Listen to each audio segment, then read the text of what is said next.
الحمد لله نحمده ونستعينه ونستغفره ونؤمن به ونتوكل عليه ونعوذ بالله من شرور أنفسنا ومن سيئات أعمالنا من يهده الله فلا مضل له ومن يضلل فلا هادي له ونشهد أن لا إله إلا الله وحده لا شريك له ونشهد أن سيدنا وسندنا مولانا محمدا عبده ورسوله أما بعد فأعوذ بالله من الشيطان الرجيم بسم الله الرحمن الرحيم الحمد لله رب العالمين الرحمن الرحيم مالك يوم الدين إياك نعبد وإياك نستعين اهدنا الصراط المستقيم صراط الذين أنعمت عليهم غير المغضوب عليهم ولا الضالين صدق الله العظيم يا رب صل وسلم دائما أبدا على حبيبك خير الخلق كلهم هو الحبيب الذي ترجى شفاعته لكل هول من الأهوال مقتحم سبحانك لا علم لنا إلا ما علمتنا إنك أنت العليم الحكيم رب اشرح لي صدري ويسر لي أمري واحلل عقدة من لساني يفقهوا قولي اللهم صل على سيدنا محمد وعلى آل سيدنا محمد وبارك وسلم اللہ گزشتہ کئی دروس میں سورہ فاتحہ سے متعلق مختلف چیزوں کا بیان ہوا تھا اور الحمدللہ رب العالمین کے متعلق گزشتہ درس میں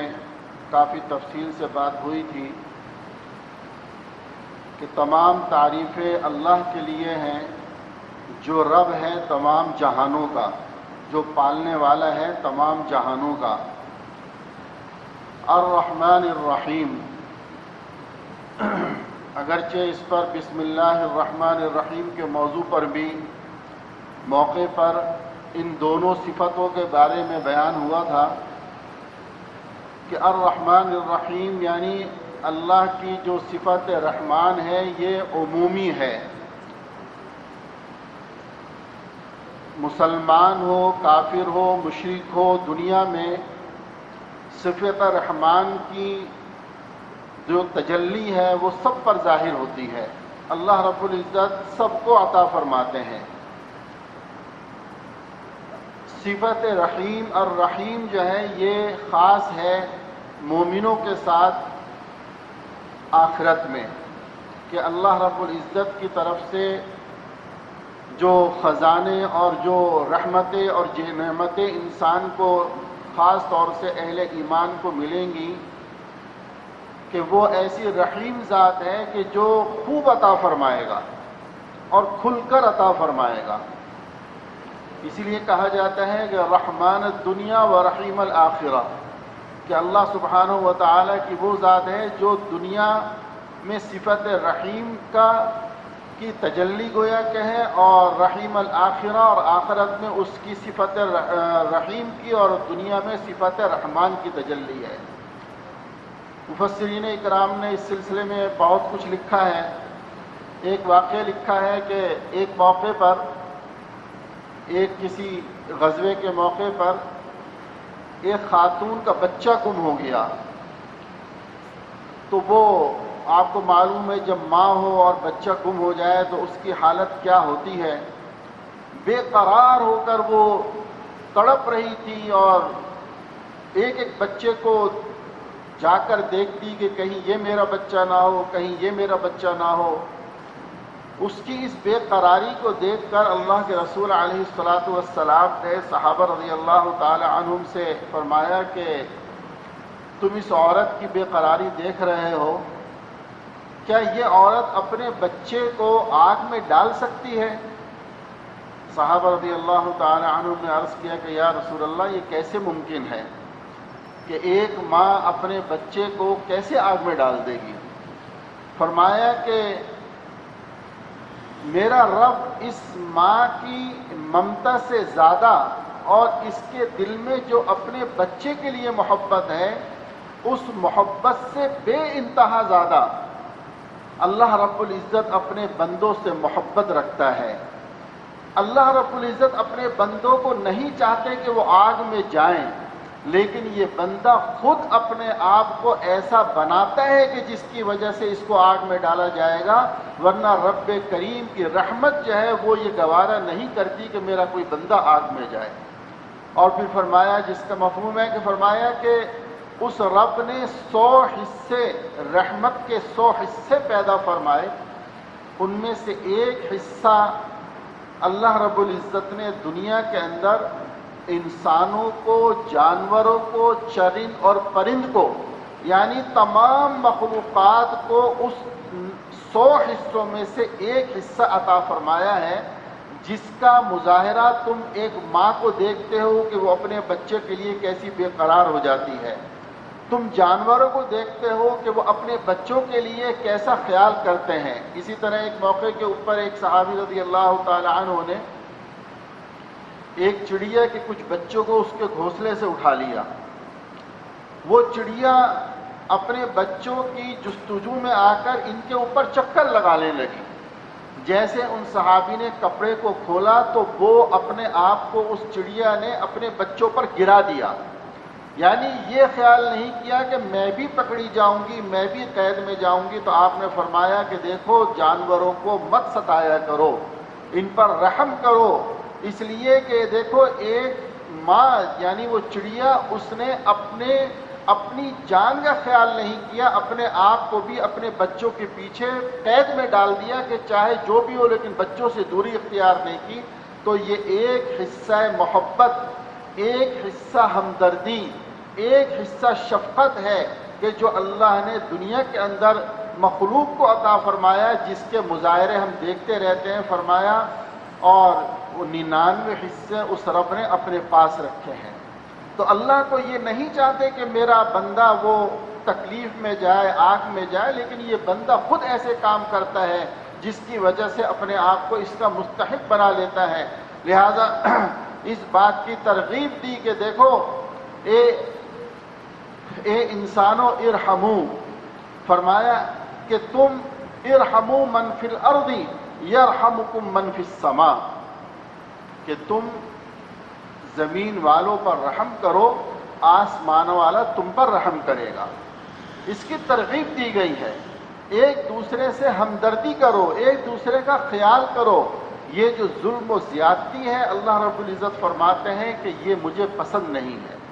ایک روایت میں یوں فرمایا کہ اللہ رب العزت فرماتا ہے انی حرمت الظلم علی نفسی، میں نے اپنے اوپر ظلم کو حرام کر لیا ہے، فلا تظالموا، پر تم بھی ایک دوسرے کے اوپر ظلم نہ کرو۔ میرے دوستو، صرف ظلم یہ نہیں ہے کہ آپ کسی کو تھپڑ ماریں، آپ کسی کو قید کریں، بلکہ کسی کی غیبت کرنا، کسی کے 1 روپیہ چوری کر لینا یا اس کی رضا کے بغیر اس پر قبضہ کر لینا، یہ بھی ظلم ہے۔ کسی کو کسی بھی انداز میں تکلیف پہنچانا، یہ ظلم کہلاتا ہے۔ لوگوں کے لیے روڈ بند کر کے کھڑے ہو جانا، گاڑی کو غلط پارک کر دینا جس سے لوگوں کو تکلیف ہو، یہ لوگوں پر ظلم ہے۔ یعنی آج ہمارا معاشرہ صرف انفرادی ظلم پر نہیں بلکہ اجتماعی ظلم کے اندر ہم سب جو ہے ملوث ہیں، کوئی کسی انداز میں، کوئی کسی انداز میں۔ آپ کی دکان ہے، آپ کے گھر ہے، پڑوس کے اندر بیمار بھی ہیں، بوڑھے بھی ہیں، ضعیف بھی ہیں، کسی کو سونے کا تقاضا ہے، کسی کو عبادت کا تقاضا ہے۔ اب چاہے آپ تلاوت سن رہے ہیں، یعنی وہ تو دور کی بات ہے نا، جو میں نے عرض کی کہ جو کہا جاتا ہے کہ گانے لگا دیے، اب جیسے قوالی لگا دی، فلاں لگا دی کہ جی قوالیاں چل رہی ہیں، جی وہ آج نعتیں چل رہی ہیں، جی کیا ہو گیا، جی اگر ہم گھر کے اندر سب سن رہے ہیں، اگر محلہ بھی سن لے گا تو کیا ہے۔ لیکن میرے دوستو، اس کو بھی شرعاً ناجائز قرار دیا ہے۔ اس لیے کہ آپ کے پڑوس کے اندر کسی کو آرام کا تقاضا ہو رہا ہے، کسی کو تلاوت کا تقاضا ہو رہا ہے، آپ سننا چاہتے ہیں اپنے آپ سن لیں، اتنی آواز میں سنیں کہ آپ کے گھر کے اندر آج ہمارے بہت سارے دکاندار بھائی بیچارے دکانوں کے اندر بڑے بڑے ڈیگ رکھ کر پتہ نہیں کہاں تک آواز پہنچانا چاہتے ہیں، عجیب عجیب چیزیں اس کے اوپر لگا دیتے ہیں کہ جو نماز پڑھنے والے ہیں ان کی نماز میں خلل پڑ رہا ہے، آرام کرنے والوں کے آرام میں خلل پڑ رہا ہے، بیمار بیچارہ ویسے پریشان ہو رہا ہے، سوتے میں بچے جاگ رہے ہیں اور وہ صرف اپنی مستی کے اندر مست ہیں۔ میرے دوستو یاد رکھو یہ ساری چیزیں ظلم میں آتی ہیں، اور اللہ سبحانہ و تعالی نے فرمایا کہ جو ظلم کرے گا، فرمایا قیامت کے دن انسانوں کی بات تو الگ ہے، اگر ایک بکری جو سینگ والی تھی اس نے بغیر سینگ والی بکری کو مارا تو قیامت کے دن ان کو بھی زندہ کر کے ان کا بدلہ دلایا جائے گا، اس کے بعد انہیں ختم کیا جائے گا۔ انسانوں کی بات تو دور کی ہے، اس وقت کیا جواب دیں گے؟ ہمارے پاس اس وقت ان باتوں کا کیا حیلہ ہوگا، کیا جواب ہوگا کہ جی میں یہ کام کیوں کرتا تھا؟ ایک ہے کبھی کوئی تقریبات ہو رہی ہیں، اگرچہ تقریبات کے اندر بھی ان چیزوں سے پرہیز کرنا چاہیے، لیکن ایک میں یوں سمجھ لیں کہ بالفرض آپ یوں کہہ لیں کہ یہ تقریبات ہیں، بھائی چلو کبھی کبھی کا کوئی موقع ہو رہا ہے جس کے اندر کوئی اچھی بات سننے کو مل رہی ہے، کوئی نعتیں چل رہی ہیں، کوئی نظمیں چل رہی ہیں، تھوڑی دیر کا پروگرام ہے ختم ہو جائے گا، لیکن ایک اپنے محلے میں اپنے پڑوسیوں کو، ایک علاقے کو مستقل اس طرح کی پریشانیوں کے اندر مبتلا رکھنا یہ بہت بڑا گناہ ہے، اللہ سے توبہ کرنی چاہیے اور ان چیزوں کا خیال رکھنا چاہیے۔ تو بہرحال میں نے عرض کیا کہ اس میں اللہ سبحانہ و تعالیٰ فرماتے ہیں، اور اللہ کے رسول علیہ الصلوۃ والسلام نے ایک روایت میں فرمایا کہ اے ایمان والو ایک دوسرے کے حقوق ادا کرو ورنہ قیامت کے دن بڑی رسوائی ہوگی۔ فرمایا بڑی رسوائی ہوگی، اللہ تعالیٰ کے ہاں حساب دینا پڑے گا، پھر کیا کرو گے؟ تو بہرحال الرحمن الرحیم کہ وہ رب کون ہے؟ تمام تعریفیں کس کے لیے ہیں؟ کہ جو رب ہے اور تمام عالموں کا رب ہے، پھر اس کی صفت رحمان ہے، رحیم ہے، اور چوتھی صفت فرمائی مالک یوم الدین کہ وہ مالک یوم الدین یعنی روز جزا کا مالک ہے۔ یہ جو لفظ دین ہے اس کے کئی معنی آتے ہیں، ملت کے معنی بھی آتے ہیں، عدل و انصاف کے معنی بھی آتے ہیں، یعنی بدلہ دینے کے معنی بھی آتے ہیں، دین الانبیاء کہا جاتا ہے یعنی انبیاء علیہ الصلوۃ والسلام کی ملت۔ یہاں پر جو معنی ہے وہ انصاف کے معنی ہے، یعنی وہ وقت اور وہ دن جس دن وہ مالک یعنی ایسا مالک ہے وہ کہ جس دن ہر چیز کا بدلہ دیا جائے گا، جس کی تفسیر دوسری جگہ فرمائی فَمَن يَعْمَلْ مِثْقَالَ ذَرَّةٍ خَيْرًا يَرَهُ وَمَن يَعْمَلْ مِثْقَالَ ذَرَّةٍ شَرًّا يَرَهُ کہ اگر رائی کے دانے کے برابر کسی کی نیکی ہے تو اس کو اس کا بدلہ ملے گا، وہ محروم نہیں کیا جائے گا۔ ایسا نہیں ہے کہ اگر چھوٹی سی نیکی ہے تو اس کو اس کا بدلہ نہیں ملے، نہیں، اللہ رب العزت اس کا بدلہ بھی عطا فرمائیں گے۔ اور فرمایا اگر رائی کے دانے کے برابر برائی ہے، بغیر توبہ کے مر گیا ہے، کسی کا حق اس کے اوپر ہے، تو فرمایا وہ حق بھی اس کو دلایا جائے گا، اس کا بدلہ بھی دیا جائے گا۔ لہٰذا اس دن کے آنے سے پہلے اپنے معاملات دنیا ہی میں صاف کر لیے جائیں تو سمجھ لو کہ بچت ہے، اور اگر میرے دوستو دنیا کے اندر معاملات صاف نہیں کیے تو پھر معاملہ بہت خطرناک ہے۔ اور پھر یہاں فرمایا مالک یعنی ایک بہت بڑا کسی بھی آپ کمپنی کے اندر ڈائریکٹر بیٹھا ہوتا ہے، وہ ہر چیز کا مالک نہیں ہوتا، یعنی ایک اصول طے ہوتے ہیں کہ ان اصولوں کے تحت وہ کسی کو اچھا برا جو بھی اس کے ساتھ کر سکتا ہے۔ مالک کا مطلب یہ ہے کہ وہ رب ہر طرح کا اختیار رکھتا ہے، جیسا چاہے جو چاہے وہ کر سکتا ہے۔ اس لیے فرمایا ہے کہ جب وہ مالک ہے تو وہ اگر چاہے تو بغیر حساب و کتاب کے کسی کو جنت میں داخل کر دے تو کوئی اس پر انگلی نہیں اٹھا سکتا، اس لیے کہ وہ مالک ہے۔ مالک کا مطلب کیا ہے کہ مالک اپنے غلام کے ساتھ یعنی اس کی ملکیت میں جو چیز ہے وہ اس کے ساتھ جیسا چاہے معاملہ کر سکتا ہے۔ اس لیے حدیث میں آتا ہے کہ جب اللہ سے مانگو تو یہ مانگو اللہم حاسبنی حسابا یسیرا، اے اللہ میرا آسان حساب فرمائیو، اور یوں مانگو کہ یا اللہ اللہم انی اسألک من فضلک و رحمتک، اے اللہ میں تجھ سے تیرے فضل کا سوال کرتا ہوں، میں تجھ سے تیرے فضل کا سوال کرتا ہوں۔ ایک واقعہ بڑا عجیب آتا ہے کتابوں میں کہ ایک مرتبہ دو شخص قید ہو گئے، کسی قید خانے کے اندر دو شخص قید ہو گئے۔ ایک یہ دعا کرتا تھا کہ یا اللہ میرے ساتھ عدل فرما دے، ایک یہ کہتا تھا یا اللہ میرے ساتھ عدل والا معاملہ فرما، اور دوسرا یہ کہتا تھا کہ یا اللہ اپنے فضل سے مجھے معاف فرما دے، اس قید سے رہائی نصیب فرما دے۔ جو عدل مانگتا تھا بظاہر اس کا کوئی جرم نہیں تھا، اور جو اللہ سے فضل مانگتا تھا وہ ایک جرم کے اندر قید تھا۔ عجیب اللہ کا معاملہ ہوا کہ جو جرم میں قید تھا لیکن اللہ سے اس کا فضل مانگتا تھا، اللہ سبحانہ و تعالی نے ایسے اسباب عطا فرمائے کہ وہ رہا ہو گیا، اور جو عدل مانگتا تھا وہ قید ہو گیا اور وہ پھانسی چڑھ گیا۔ اب بڑی یعنی وہ کہتے ہیں نا بعض بزرگوں کو، اور اس میں ہوتا ہے کہ یا اللہ یہ کیا معاملہ ہے؟ اللہ رب العزت نے کسی کو دکھایا، فرمایا کہ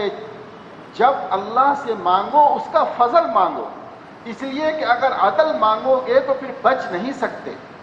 اس لیے کہ جب ایک ایک چیز کا حساب لیا جائے گا۔ آج انسان اس بات کو آپ یوں سمجھ لیں، بہت سے لوگ یہ کہتے ہیں کہ نامعلوم کس گناہ کی سزا ہے۔ ابھی چند دن پہلے کی بات ہے، میرے پاس ایک صاحب علاج کے لیے تشریف لائے۔ اگر آپ شکل و صورت سے ان کو اور کسی بے دین، یعنی بے دین سے مراد کافر کو جو اسلام جس نے قبول نہیں کیا، اگر کھڑا کر دیں تو آپ تمیز نہیں کر سکتے کہ مسلمان کون ہے اور کافر کون ہے، یعنی ظاہری حلیے کی بات کر رہا ہوں، ظاہری حلیے کے اعتبار سے۔ اور وہ یہ فرما رہے ہیں کہ حضرت معلوم نہیں آج تک ہم نے تو کسی کے ساتھ ظلم نہیں کیا، ہم تو جو ہے وہ نیکیاں بھی بہت کرتے ہیں، لیکن پتہ نہیں کس مصیبت میں پھنس گئے ہیں ہم۔ میں نے کہا میں ان کو کیا جواب دوں؟ تھوڑی دیر میں نے برداشت کیا، لیکن جب وہ کئی مرتبہ انہوں نے بات دہرائی اپنی، تو میں نے کہا محترم میں ایک بات آپ سے عرض کرتا ہوں، سوال ہے میرا آپ سے چھوٹا سا، کیا رسول اللہ صلی اللہ علیہ وسلم جیسا چہرہ بنانا یہ دین نہیں ہے؟ ضروری نہیں ہے کیا؟ کہنے لگے جی ضروری ہے۔ تو میں نے کہا آج ہمارا چہرہ تو اللہ کے نبی جیسا ہے نہیں، اور ہم یہ کہہ رہے ہیں ہم نے کوئی گناہ نہیں کیا۔ ارے کیا یہ گناہ کم ہے کہ میرا چہرہ، میرا لباس، میرا اٹھنا بیٹھنا وہ اپنے محبوب رحمت للعالمین صلی اللہ علیہ وسلم جیسا نہیں ہے، اور میں یہ کہہ رہا ہوں کہ میں کوئی گناہ نہیں کرتا، میں تو ساری نیکیاں ہی نیکیاں کرتا رہتا ہوں۔ میں نے کہا آج ہم نماز پڑھتے ہیں، ماشاء اللہ آپ کی کتنی نمازوں کی پابندی ہو جاتی ہے؟ کہنے لگے حضرت بس وہ پڑھ لیتا ہوں، بہت پابندی تو نہیں ہے، فجر اکثر چھوٹ جاتی ہے، 4 نمازوں کی کوشش کرتا ہوں پابندی کر لیں۔ تو میں نے کہا فجر کی نماز چھوٹنا یہ گناہ نہیں ہے کیا؟ اس طرح میں ان سے کئی سوال کرتا گیا۔ میں نے کہا محترم ہم تو اللہ سے یہ کہیں کہ یا اللہ نامعلوم کون سی نیکی ہے جس کی وجہ سے اللہ پاک نے ہمیں بخشا ہوا ہے، اللہ نے ہمیں جو ہے یہ نعمتیں اللہ ہمیں عطا فرما رہا ہے، یعنی کون سا یہ اللہ کا فضل ہے۔ تو میرے محترم آج ہم اپنی زندگی کو اگر دیکھیں، پھر ایک بات اور اسی دوران آئی، میں نے کہا پھر ہماری جو نیکیاں ہیں، مثلا نماز ہے، ہم میں سے ہر آدمی اپنی نماز کا خود احتساب کر سکتا ہے کہ میری نماز آج کس قابل ہے۔ میں نے ان کو مثال دی، رمضان کے اندر ماشاءاللہ 250-300 نمازی ہوتے تھے، امام 3 رکعتیں پڑھا جاتا تھا، کسی کو پتہ نہیں چلتا تھا کہ 2 ہوئی ہیں یا 3 ہوئی ہیں۔ 300 نمازیوں کے اندر ایک شخص کو بھی یہ پتہ نہیں چل پا رہا کہ یہ 3 رکعتیں ہوئیں یا 2 رکعتیں ہوئیں یا 4 رکعتیں ہوئیں، تو یہ تو آج ہماری نماز کا حشر ہے کہ جب ہم نیت باندھتے ہیں تو ہمیں نہیں پتہ کہ کیا ہو رہا ہے، بس اٹھک بیٹھک ہوتی ہے، امام سلام پھیر دیتا ہے، نماز پوری ہو جاتی ہے۔ تو میں نے کہا اللہ کے بندے، آج ہماری نمازوں کا یہ حال ہے۔ اسی طرح دوسری نیکیاں ہم لے لیں تو ہم تو اللہ سے یہ مانگے کہ اللہ تو اپنے فضل سے ہماری ان ٹوٹی پھوٹی عبادات کو قبول فرما لے اور اپنے فضل سے ہماری پریشانیوں کو دور فرما دے، نہ یہ کہ ہم یہ کہتے ہیں کہ جی ہمارے تو کوئی گناہ ہی نہیں ہے، ہم تو جو ہے وہ ہر ایک کے ساتھ اچھا کرتے ہیں، ہمارے ساتھ ایسا کیوں ہو رہا ہے۔ تو بہرحال بات یہ عرض کر رہا تھا کہ اللہ رب العزت مالک ہے، وہ جو چاہے کر سکتا ہے، اس لیے میرے دوستو اللہ سے اس کا فضل مانگا کرو۔ باقی عبادات ہم نے کرنی ہے، سنت رسول صلی اللہ علیہ وسلم پر عمل کرنا ہے، چونکہ اللہ کا حکم ہے، رب کائنات کا حکم ہے، نبی کا طریقہ ہے، ہم نے اسے چھوڑنا نہیں۔ لیکن جو نجات ہے نا، نجات کا مدار رب کے فضل پر ہے، نجات کا مدار ہماری عبادات پر نہیں ہے، ہماری عبادات پر نجات کا مدار نہیں ہے کہ میں یہ کہوں کہ جی میں اتنی عبادتیں کر رہا ہوں بس میں جو ہوں سیدھا جنت میں جاؤں گا، نہیں، نجات اللہ کے فضل پر ہے، باقی عبادات ہم نے کرنی ہے، اللہ کا حکم ہے۔ اور پھر اس لیے ایک دوسری روایت میں آتا ہے نا کہ جس کی نمازیں پوری نکل آئیں باوجود اس کے کہ اللہ سبحانہ و تعالیٰ کو معلوم ہے کہ یہ اس کے اور بہت سارے گناہ ہیں، لیکن اللہ رب العزت فرمائیں گے اس کی نمازیں پوری ہیں، چلو اس کو جانے دو، تمام چیزوں کی طرف سے صرف نظر کر دیا جائے گا، معاف کر دیا جائے گا۔ کیوں؟ مالک ہے، وہ جیسا چاہے وہ کر سکتا ہے۔ لیکن فرمایا جس سے باز پرش شروع ہو گئی، جس سے حساب شروع ہو گیا، تو پھر میرے دوستو اس کا بچنا بڑا مشکل ہے، پھر ایک ایک چیز کا حساب ہوگا۔ تو نے مال کہاں سے کمایا، کہاں خرچ کیا، تو نے جوانی کہاں خرچ کی، تو نے جو ہے وہ صحت کہاں خرچ کی، تو نے زبان کا کہاں استعمال، قرض کے ہر چیز کا اس سے سوال ہوگا۔ اس لیے میرے دوستو نمازوں کا بہت اہتمام کیا کرو کہ نمازیں پوری کرو، اپنی نمازیں پوری کرو گے، اللہ کی ذات سے امید ہے انشاءاللہ میرا رب معاف فرما دے گا۔ اور پھر اللہ سے بس فضل مانگو کہ اللہ تو ہمیں معاف فرما دے، ہمارے گناہوں کو معاف فرما دے، اپنے فضل سے ہمارے گھر والوں کی اور پوری امت کی مغفرت فرما دے۔ اللہ سے یہ دعا کرنی چاہیے۔ تو مالک یوم الدین کے وہ روز جزا کا مالک ہے، جیسا وہ چاہے وہ کر سکتا ہے، لیکن وہ کسی کے ساتھ ظلم نہیں ہونے دے گا، وہ ہر ایک کو پورا پورا حساب دے گا۔ ایاک نعبد و ایاک نستعین، یہاں تک گویا کہ اس رب کی غائبانہ تعریف ہو رہی تھی، رب کو مخاطب نہیں کیا تھا نا، الحمدللہ رب العالمین، تمام تعریفیں اس رب کے لیے جو تمام جہانوں کا پالنے والا ہے۔ الرحمن الرحیم، وہ کون ہے؟ وہ رب جو رحمان ہے، رحیم ہے۔ مالک یوم الدین، وہ رب کون ہے؟ یوم دین یعنی روز جزا کا مالک ہے، یعنی غائبانہ اس کو مخاطب کیا جا رہا ہے۔ اب یہاں آ کر اس کو خطاب کر رہا ہے، ایاک نعبد، اے میرے رب، ایاک نعبد، تیری ہی عبادت کرتا ہوں، و ایاک نستعین، اور تجھ ہی سے مدد چاہتا ہوں۔ یہاں پر اس کا جو ترجمہ ہے عربی کے لحاظ سے، ایاک نعبد و ایاک نستعین، کہ تیری ہی ہم عبادت کرتے ہیں، تیری ہی، یہ جو ہی ہے نا یہ لگانی ضروری ہے، تیری بھی نہیں، تیری ہی اور تیری بھی میں بہت فرق ہے، سمجھ رہے ہیں نا؟ تیری بھی کا کیا مطلب؟ جو بہت سارے خداؤں کو مانتے ہیں، بہت ساروں کی عبادت کرتے ہیں، تو وہ کہتے ہیں ہم اللہ کی بھی عبادت کرتے ہیں اور اگر اپنے بتوں کو بھی مان لیتے ہیں، ان کو پوجا کر لیتے تو کیا فرق پڑتا ہے؟ نہیں میرے دوستو، وہ رب تو یہ چاہتا ہے کہ بس بھی اور ہی کا فرق ہے کہ تیری ہی عبادت، یعنی رب چاہتا ہے میری ہی عبادت کی جائے، میرے علاوہ کسی کو نہ پوجا جائے،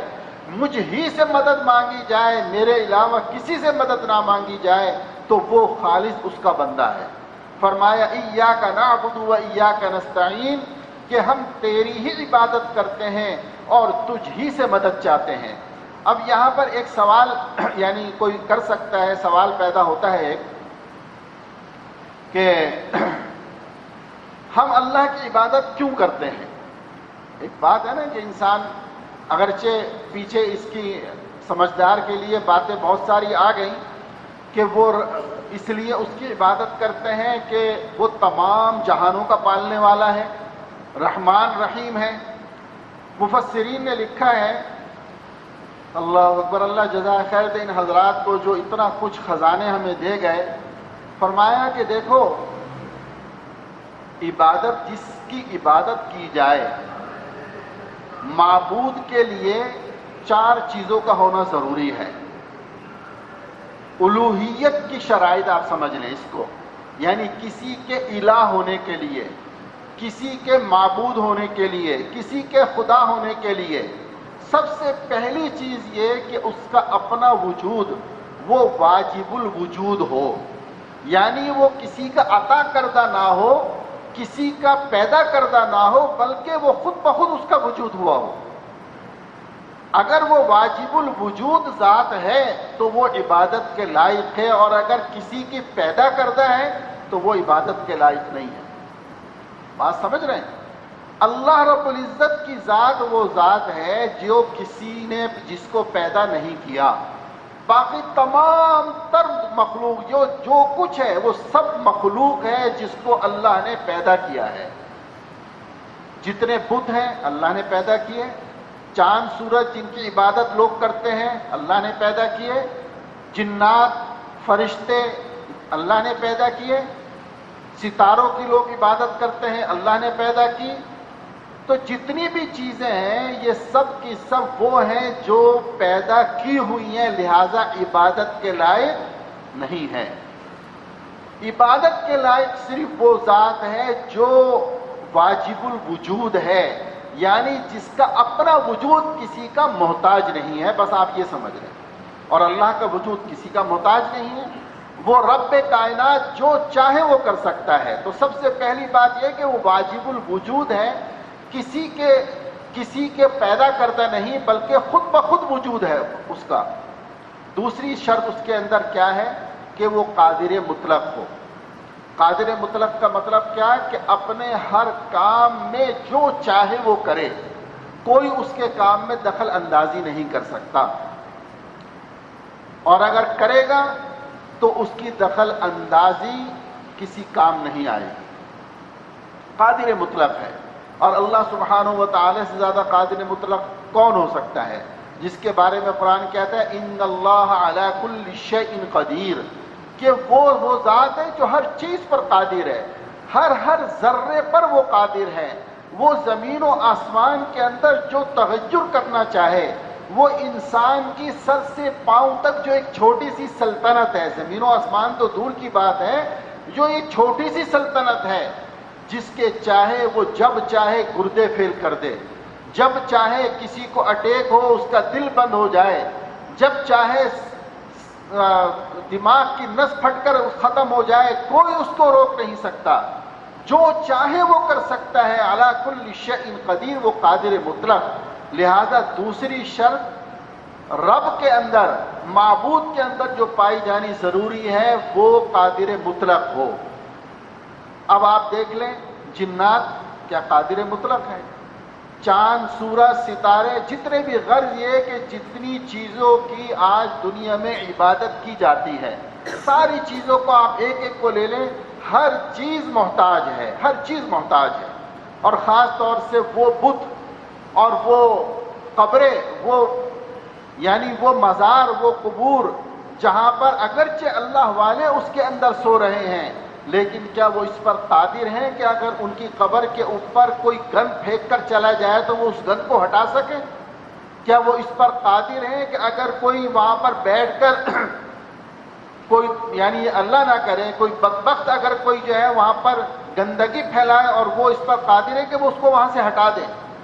کوئی قبر والا اس پر قادر نہیں کہ وہ اپنے اوپر کچھ ظلم ہونے والے کو وہ ہٹا سکے۔ لہذا معلوم یہ ہوا کہ معبود صرف وہ ہے، عبادت کے لائق وہ ہے جو قادر مطلق ہو۔ تیسری چیز یہ ہے اللہ اکبر کہ وہ خالق ہو، مخلوق نہ ہو، پیدا کرنے والا ہو، پیدا کردہ نہ ہو۔ اللہ سبحانہ و تعالی خالق ہے، ہر چیز کو پیدا کرنے والا ہے۔ اور میرے دوستو، چوتھی چیز اور چوتھی شرط جو علماء نے لکھی ہے، فرمایا کہ معبود وہ ہے جس کا علم ہر ذرے پر حاوی ہو اور محیط ہو۔ واللہ بکل شیء علیم، کہ وہ رب کون ہے؟ علی کل شیء علیم، جو ہر چیز کا علم جس کے پاس ہے۔ یعنی ایسا علم نہ کسی نبی کو، نہ ولی کو، نہ جن کو، نہ فرشتوں کو، کسی کو حاصل نہیں ہے جو اس رب کا علم ہے کہ تمام کائنات کا کوئی ذرہ، کائنات کا کوئی پتا، کائنات کی کوئی چیز اس کے علم سے باہر نہیں ہے۔ اگر اندھیری راتوں کے اندر کالے پہاڑ پر نہیں بلکہ کالے پہاڑ کے اندر ایک کالی چونٹی اگر چل رہی ہے تو اس رب کو معلوم ہے کہ اس کو وہاں غذا دینی ہے، اور میرا رب اس کو وہاں غذا دے رہا ہے۔ اگر آسمانوں کے اندر نہیں، سمندر کی گہرائیوں کے اندر، اگر زمینوں کی تہ در تہ کے اندر اگر ایک معمولی سی چونٹی اور کیڑا موجود ہے تو اس رب کو معلوم ہے کہ یہ میری مخلوق فلاں جگہ موجود ہے۔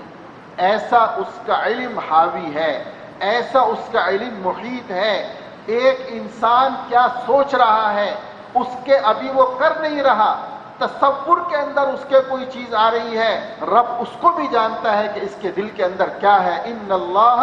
علیم بذات الصدور، کہ تمہارے دل کے اندر جو کچھ ہے رب اس کو بھی جانتا ہے۔ تو میرے دوستو، یہ 4 شرائط علماء نے لکھی ہیں کہ معبود کے لیے یہ 4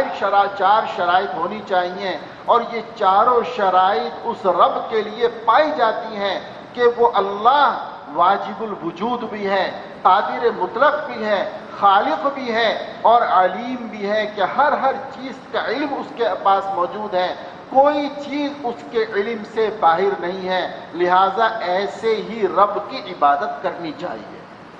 ایسے اللہ کی عبادت کرنی چاہیے۔ اس کی لہٰذا عبادت ہم کرتے ہیں اور اسی سے ہم مدد مانگتے ہیں اور اسی کی عبادت کرتے ہیں۔ آگے پھر کچھ اور چیزیں ہیں انشاءاللہ، اللہ پاک عافیت میں رکھے، اس کو آئندہ ہفتے بیان کیا جائے گا۔ اللہ سبحانہ و تعالی ہمیں خالص عبادت کرنے کی توفیق عطا فرما دے۔ حقیقت یہ ہے کہ ہم سب کہتے تو ہیں، لیکن اللہ اکبر، امام سفیان ثوری رحمہ اللہ کے بارے میں غالباً لکھا ہے کہ جب وہ اس آیت پر پہنچے ایاک نعبد و ایاک نستعین، تو غش کھا کر گر گئے۔ لوگوں نے پوچھا کہ حضرت کیا ہوا؟ فرمایا جب میں نے یہ آیت پڑھی ایاک نعبد و ایاک نستعین، تو مجھے یہ خیال ہوا کہ قیامت کے دن اگر رب نے یہ کہا کہ تیرا یہ دعویٰ جھوٹا ہے، ہمیں قبول نہیں ہے، کہ تو عبادت بظاہر ہماری کرتا تھا لیکن تو فلاں کو بھی معبود سمجھتا تھا جس کی وجہ سے تو ہمارے احکامات کو چھوڑ دیا کرتا تھا، فلاں کو بھی معبود سمجھتا تھا، فلاں کے پاس بھی تو مدد کے لیے جاتا تھا، فلاں کے پاس بھی مدد کے لیے جاتا تھا، کہ کبھی مزاروں پہ جا کر مانگ رہا ہے، کبھی فلاں کو مانگ رہا ہے کہ یہ میری حاجت پوری کرے گا۔ تو فرمایا اگر میرے اللہ نے یہ قیامت کے دن پوچھ لیا تو میں کیا جواب دے سکوں گا؟ تو میرے دوستو، اس اللہ سے یہ دعا کرنی چاہیے کہ اللہ ہمیں خالص اپنی عبادت کرنے والا بنا دے، اور اللہ پاک ہمیں خالص توحید نصیب فرما دے، توحید کی حقیقت اللہ ہمارے دلوں میں عطا فرما دے۔ میرے دوستو، جب توحید کی حقیقت دل میں آ جاتی ہے نا، اور توحید کی حقیقت کیا کہ سب کچھ اس رب سے ہوتا ہے، مخلوق سے کچھ نہیں ہوتا، سب کچھ اس رب سے ہوتا ہے۔ یہ جتنے بھی ظاہری نمونے بنے ہوئے ہیں نا، یہ سب اللہ نے ایک ظاہری اسباب بنائے ہیں، ان اسباب کے اندر کوئی تاثیر نہیں ہے۔ رب نہ چاہے تو ان اسباب سے کچھ بھی نہیں ہو سکتا، رب چاہتا ہے تو ان اسباب سے ہوتا ہے۔ اس موضوع پر انشاءاللہ آئندہ ہفتے بیان ہوگا۔ وما علینا الا البلاغ۔